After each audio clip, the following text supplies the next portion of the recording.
Hello, students. I hope you are doing well and focusing on your studies. क्योंकि पिछले काफ़ी महीने जो हैं इस पेंडेमिक की वजह से स्टडीज से आपका गैप रहा और अभी दोबारा इस पेंडेमिक ने जो है अपने पैर पसारने शुरू कर दिए। तो मेरा आप सभी से अनुरोध है कि अपना ज़रूरत पड़ने पर ही घर से बाहर निकलें और जब भी निकलें प्रॉपर सेफ्टी प्रिकॉशंस के साथ मुंह पे मास्क आपके ज़रूर होना चाहिए। तो आइए स्टार्ट करते हैं। इसका जो चैप्टर 2 है रूरल मार्केटिंग, जो हमारा सब्जेक्ट है, चैप्टर 1 के हमने 3 वीडियोस ऑलरेडी शेयर कर रखे हैं और मैं समझता हूँ कि उन वीडियो से आपको उस चैप्टर के बारे में कुछ क्लैरिटी मिली होगी। कुछ बच्चों की क्वेरीज आई थी और उसको मेरे हिसाब से हमने इंस्टेंट सॉल्व कर दिया था। तो chapter 2 rural marketing environment. Yes, what is environment? देखिए, नॉर्मली हम लोग बात करते हैं एनवायरनमेंट की तो ये हमारे आसपास की परिस्थितियाँ, हमारे आसपास का परिवेश। फॉर एग्जांपल अभी विंटर्स हैं तो आपको अपने रूटीन में कुछ बदलाव करना पड़ता है। उठने का, सोने का समय, ओढ़ने का, पहनने का तरीका, इस तरह दूसरे कई बदलाव जो आपकी इच्छा ना होते हुए भी आपको करने पड़ते हैं। हालांकि व्यवसाय में इसको हम फिजिकल एनवायरनमेंट की संज्ञा देते हैं और व्यवसाय में, बिजनेस में इसके अलावा भी मल्टीपल फैक्टर्स हैं जो आपको बदलने पर, आपको चेंज करने पर मजबूर करते हैं। तो आइए देखते हैं डेफिनेशंस क्या कहती हैं और उसके बाद आगे का जो टॉपिक है उसको धीरे धीरे मूव करेंगे। तो environment, first, environment refers to the factors which are within और outside and are in a position to influence us and our action. जो व्यवसाय के अंदर बाहर कहीं के भी हो सकते हैं, कहीं भी स्थित हो सकते हैं और जिनमें ये क्षमता होती है कि वो हमें, हमारे एक्शंस को प्रभावित करें, पॉजिटिवली या नेगेटिवली, दोनों तरीके से। फिलिप कॉटलर की एक डेफिनेशन है, marketing environment is the external factors and forces that affects a firm's ability to develop and maintain successful transactions and relationship with target customers. देखिए, जब हम मार्केटिंग की बात करते हैं तो we have to keep one person in mind and that is the consumer और the customer. So Philip Kotler साहब ने यही कहा कि वो सभी फैक्टर्स जो व्यवसाय के बाहर हैं, हालांकि इन्होंने इंटरनल को यहाँ पर तवज्जो नहीं दी, परंतु वो इक्वली इंपॉर्टेंट हैं। तो वो बाहरी तत्व, बाहरी शक्तियाँ जो एक फर्म को, फर्म की एबिलिटीज़ को प्रभावित करती हैं किस चीज़ में, जो सक्सेसफुल ट्रांजैक्शंस और रिलेशनशिप है हमारी कस्टमर के साथ, उसको पॉजिटिवली और नेगेटिवली प्रभावित करती हैं। तो उनकी study, that is the study of marketing environment. So इसके बाद रूरल मार्केटिंग एनवायरनमेंट देखते हैं क्या है। First, there is a term rural marketing. It is planning and implementation of marketing functions for rural areas, an environment surrounding of total internal and external factors. So the combined term is all controllable and uncontrollable factors or surrounding which affects the rural marketing is known as rural marketing environment. देखिए, ये जो chapter या ये जो मैं book कहूँ या ये सब्जेक्ट कहूँ, it is equally important, it was important, but it has been made a part of this syllabus. Syllabus का पार्ट इसको लेट बनाया गया, परंतु जो इसकी इंपॉर्टेंस है वो कभी भी कम करके नहीं आकी जा सकती। हमने पिछले चैप्टर्स के वीडियोस में ये बात की कि कैसे समय के साथ साथ जो है रूरल मार्केटिंग बहुत इंपॉर्टेंट होती गई और आज की डेट में चूंकि हमारी आबादी का major part, more than 60-70% of the population that resides in the rural areas, so this market is really really very important for us. तो एनवायरनमेंट या एनवायरमेंटल फैक्टर वो हैं जो हमारे मार्केटिंग ऑपरेशंस को, हमारे किसी भी तरह के बिजनेस ऑपरेशंस को प्रभावित करते हैं रूरल मार्केट्स में। उनकी study is the study of marketing environment. And एक बार दोबारा मैं रूरल मार्केटिंग एनवायरनमेंट को पढ़ रहा हूँ कि all controllable and uncontrollable factors और surroundings which affects the rural marketing. जो हमारी रूरल मार्केटिंग एक्टिविटीज़ को प्रभावित करने वाले नियंत्रण, कंट्रोलेबल और अनकंट्रोलेबल, जिनको हम नियंत्रित कर सकते हैं और जिन जो हमारे नियंत्रण से बाहर हैं, उनका जो समामेलन है वो रूरल मार्केटिंग एनवायरनमेंट कहलाता है। आइए अगली स्लाइड की तरफ बढ़ते हैं।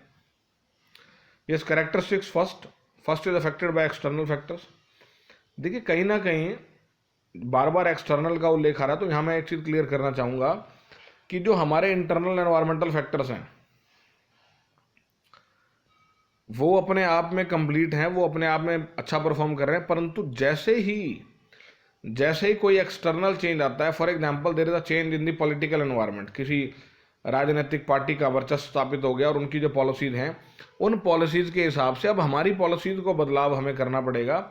दिस इज हाउ, और दैट इज वाई हमने बार बार एक्सटर्नल फैक्टर शब्द यूज़ किया, क्योंकि बाहर वाले में परिवर्तन होने के फलस्वरूप हमारे अंदर वाले में हमें परिवर्तन करना पड़ता है। Then is complexity. It is not easy to understand just because there are certain factors, और कोई भी ऐसा फैक्टर नहीं है जिसके बारे में आप 100% श्योर हो सकें। वेदर को ले लीजिए, आप कंज्यूमर के बिहेवियर को ले लीजिए, उसके टेस्ट प्रेफरेंसेस को ले लो, so you can not be sure for anything. तो कॉम्प्लेक्सिटी है। रिलेटिविटी, देखिए रिलेटिविटी से हमारा अभिप्राय है संबंधता से, कि इनकम का प्रभाव हमारे परचेज डिसीजंस पर कैसे पड़ेगा, घर में महिलाओं की अधिक संख्या या पुरुषों की अधिक संख्या का प्रभाव कैसे पड़ेगा, और हमारे एक्शंस और रिएक्शंस का प्रभाव कैसे पड़ेगा, हमने किस मॉडल को लेके, किस टीवी एक्टर या एक्ट्रेस को लेके ऐड कराई, उसका क्या प्रभाव पड़ेगा। फॉर एग्जाम्पल, अभी तो मुझे ध्यान नहीं क्या चलता है क्या नहीं चलता, परंतु पहले टीवी सीरियल्स में जो महिलाओं की भूमिका थी वो बड़ी अच्छे से ठोस तरीके से रिप्रेजेंट की जाती थी। फिर उनको जब आप ऐड में लेते थे तो लोगों पर उनकी जो एडवर्टीजमेंट है उसका बड़ा पॉजिटिव प्रभाव पड़ता था। और उसके बाद फोर्थ पॉइंट है dynamic. Yes, it is very important that the environment is not static. ये फिक्स नहीं है, ऐसा नहीं कि आज जो सरकार है उसकी पॉलिसी सेम रहेगी। It is ever changing process. Environment is a ever changing kind of thing, हमेशा बदलती रहती है। आप किसी भी दिन को प्रिडिक्ट नहीं कर सकते, या आप कह लो कि you can not be very close to the how the things are going to be. आप सिर्फ अनुमान लगा सकते हैं, और अगर आपका अनुमान ठीक बैठता है तो बिजनेस के प्रॉफिट्स, नहीं बैठता तो there is a change required. Uncertainty, अनिश्चितता। देखिए जब भविष्य के संदर्भ में बात करते हैं तो हमेशा यहाँ पर अनिश्चितता बनी रहती है। You can never be sure about how the future can be. So uncertainty, complexity, external factors, ये सारी चीज़ें जो है यही मार्केटिंग एनवायरनमेंट को थोड़ा सा मुश्किल बनाती हैं, थोड़ा सा कॉम्प्लेक्स बनाती हैं। और एक शब्द है प्लानिंग, मैनेजमेंट में आपने पढ़ा है फर्स्ट ईयर में। वो प्लानिंग हम इसलिए करते हैं क्योंकि future is uncertain. The planning will be with the environmental factors, the more fruitful results would be there. So these were the characteristics of rural marketing environment. Let us move ahead with factors affecting rural marketing environment. This is important one, कि वो क्या क्या factors हैं, क्या क्या तत्व हैं जो हमारे मार्केटिंग एनवायरनमेंट को प्रभावित करते हैं। सबसे पहले इंटरनल फैक्टर्स की बात करेंगे हम लोग। इंटरनल वो हैं जो हमारे व्यवसाय के अंदर हैं, हमारा आंतरिक मसला है वो, और हमारे इन्हें हम जो है इंटरनल और साथ साथ कंट्रोलेबल भी बोलते हैं। नियंत्रित जो तत्व हैं एनवायरनमेंट के, ये वो हैं। कारण ये है चूंकि अंदर के हैं तो हम इनमें आसानी से परिवर्तन कर सकते हैं, परंतु ऐसा नहीं है कि ये जो परिवर्तन है इसकी लागत कम होती है या फिर इससे कोई फ़र्क नहीं पड़ता। बिल्कुल फ़र्क पड़ता है। अगर आप अपनी पॉलिसी चेंज करते हो, अगर आप अपनी स्ट्रैटेजी चेंज करते हो, तो जाहिर सी बात है आपकी पुरानी स्ट्रैटेजी नीचे बैठ गई, और जो भी एफर्ट आपने किए हुए थे, जो भी आपने उस पर कॉस्ट या एक्सपेंडिचर किया हुआ था, वो सब ज़ीरो हो गया। सो अनडाउटली हमें कुछ पैसा, हमें कुछ कॉस्ट, हमें कुछ दूसरी लागतें जो हैं, ह्यूमन कॉस्ट है, वो सहनी पड़ती है। परंतु फिर भी हम ये कह सकते हैं कि ये सभी मसले जो है हमारे आंतरिक हैं, अतः इन सब पे हम नियंत्रण आसानी से स्थापित कर सकते हैं। अगले स्लाइड्स में इनके बारे में अच्छे से बात करेंगे। पहले एक बार इनको मैं गो थ्रू हो जाता हूँ कि इंटरनल फैक्टर्स में क्या है। पहला मार्केटिंग ऑब्जेक्टिव्स, हमारे उद्देश्य क्या हैं, पॉलिसीज़, हमारी नीतियाँ क्या हैं, स्ट्रैटेजीज, हमारी जो हमारे कॉम्पिटिटर्स हैं उनके साथ टैकल करने की हमारी क्या स्ट्रैटेजीज रहेंगी। मार्केटिंग रिसोर्सेज, क्या क्या संसाधन हमारे पास हैं, किन की हमें ज़रूरत है और किन के बिना हमारा काम नहीं चल सकता। मार्केटिंग डिपार्टमेंट, एक फुल फ्लैज डिपार्टमेंट की उपलब्धता जो है वो कहीं ना कहीं बहुत आवश्यक है। क्या वो हमारे पास है? ऑर्गेनाइजेशनल स्ट्रक्चर, एक बिल्कुल सदा हुआ ढांचा जिसमें व्यक्तियों की, पदों की पर्याप्त संख्या हो, ताकि हम किसी भी लेवल पर ये फील ना करें कि हम मैन पावर लॉस से, ह्यूमन रिसोर्स लॉस से सफ़र कर रहे हैं। पर्सोनल मैनेजमेंट, यहाँ पर मानव संसाधन की बात की गई है। जैसा कि मैंने ऊपर कहा था कि क्या आपका ऑर्गेनाइजेशनल स्ट्रक्चर जो है वो सुदृढ़ है अपने आप में, क्या उसमें पर्याप्त मात्रा में लोगों की, जितने लोगों की आवश्यकता है क्या वो हैं। Then employer relationship, this is very very important. अगर हमारे संस्था के नियोक्ताओं में और जो हमारे कर्मचारी हैं उनमें अच्छे संबंध नहीं है तो हम ये कभी उम्मीद नहीं कर सकते कि संस्था जो है वो तरक्की करेगी। तो इसके बाद एक्सटर्नल फैक्टर्स हैं, डेमोग्राफिक्स की बात करेंगे हम, economic environment, socio cultural environment, political, legal, technological, ecological और फिजिकल एनवायरनमेंट, इन सब की बात करेंगे आगे। So let us move to the next slide. यहाँ पर सीधा एक्सटर्नल है तो पहले मैं इंटरनल की बात करता हूँ आपसे। देखिए, जैसा कि मैंने पहले कहा, इंटरनल एनवायरमेंटल फैक्टर्स वो हैं जो हमारी संस्था के अंदर स्थित हैं और जिनमें हम ज़रूरत पड़ने पर परिवर्तन कर सकते हैं। जैसे ही समय या माहौल इस तरह की हमें मजबूरी पैदा करता है कोई, तो हम वहाँ पर कुछ परिवर्तन अपनी इच्छा से कर सकते हैं। हालांकि उसकी लागतों की मैंने बात की कि जाहिर सी बात है वहाँ पर लागतें हैं, परंतु फिर भी आप चीज़ों को कुछ हद तक मैनेज कर सकते हो। तो सबसे पहले इसमें मार्केटिंग ऑब्जेक्टिव्स की बात करते हैं। आपकी संस्था के उद्देश्य क्या हैं? हो सकता है फॉर एग्जांपल अभी जो ये कोरोना काल था, इसमें आपने देखा कि बहुत सारे लोगों ने सैनिटाइज़र, मास्क और ये सब चीज़ें, इन सब की फैक्ट्रियाँ लगा ली और short term long term goals के साथ या short term long term objectives के साथ इनको फुलफिल करने में लग गए। परंतु क्या ये एक दीर्घकालीन प्रक्रिया का हिस्सा था? क्या ये दीर्घकालीन प्लान का पार्ट था? शायद नहीं। अभी पीछे 2-3 महीने से मामला ठंडा हो गया था, परंतु दोबारा से जो कोरोना के मामले पकड़ते जा रहे हैं स्पीड, हो सकता है यहाँ पर दोबारा से उन कंपनीज ने, जिन कंपनीज ने पहले काम शुरू किया था फिर होल्ड पे रख दिया था, अब दोबारा काम शुरू कर रही हैं। मेरे जो जानकारी में बहुत से लोग ऐसे हैं जिन्होंने इस तरह की जो काम है, ओकेजनल काम जिसको आप बोल सकते हैं, ओकेजनल बिजनेस ऑपरेशन, उनको स्टार्ट किया and they performed very well. But slightly एक वो पीक था, मार्च अप्रैल मई में पीक था, when your business was growing up and then it was falling gradually. And right now again when the cases have started rising, चीज़ें फिर बदल रही हैं।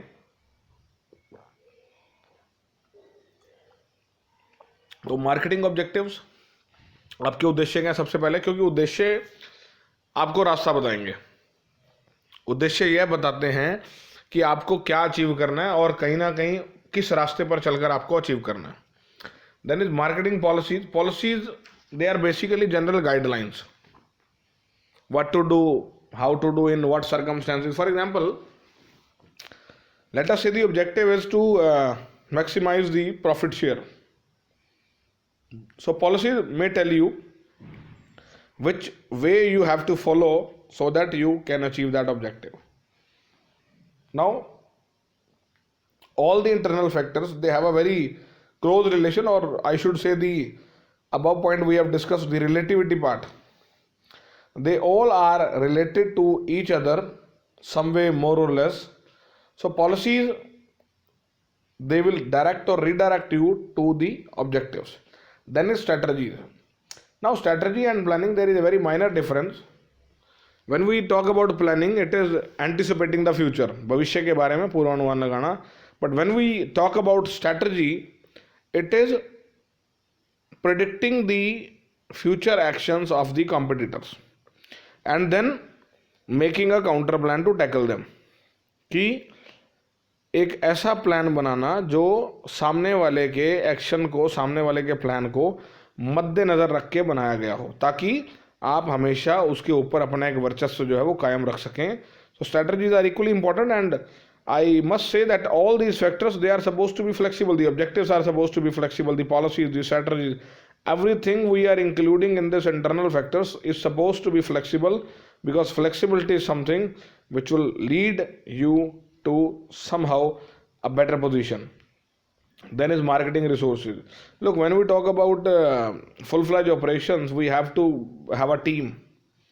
हमें एक अच्छी टीम की आवश्यकता है जिसमें डेडिकेटेड लोग हों, जिसमें ऐसे लोग हों जो वाकई में काम को लेकर सीरियस हैं.